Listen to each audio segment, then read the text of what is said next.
Salam uşaqlar, bugün sizlərlə belə bir suala baxırıq. Radiusları 6/3 olan 3 çevrənin hər biri digər ikisinə xaricdən toxunur. Şişiqlənmiş hissənin sahəsini tapın.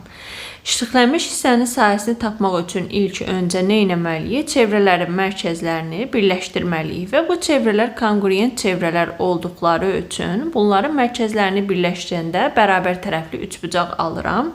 Çevrənin radiusu 6/3 olduğu üçün bərabər tərəfli üçbucağın bir tərəfi olacaq.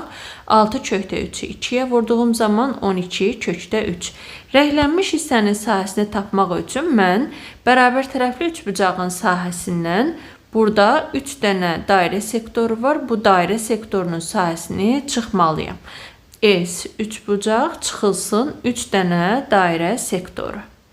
Bərabər tərəfli üçbucaq olduğu üçün bərabər tərəfli üçbucağın sahə düsturu a kvadratı /3 bölünsün 4 ilə hesablanır. Çıxılsın 3 vurulsun dairə sektorunun sahəsinə baxaq.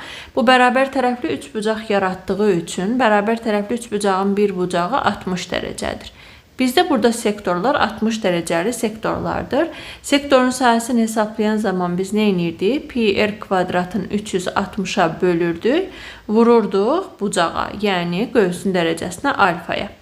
Bərabərdir. İndi aşağıdan davam edirəm. A-nın yerinə mən yazacağım 12/3. 12/3'ün kvadratı vur kökdə 3 böl 4. Çıxılsın 3 vurulsun. Pi olduğu kimi çevrənin radiusuna baxsaq 6/3'dür. 6/3'ün kvadratı bölünsün 360.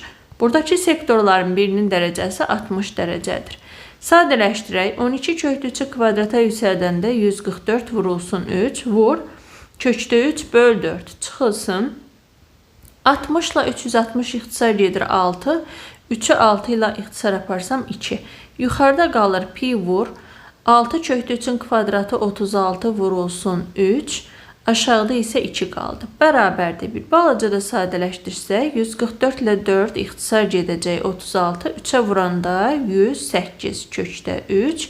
Çıxılsın. Burada 2 ilə 36'nı aparın 18. 18'i 3'ə vurduğun zaman 54 pi.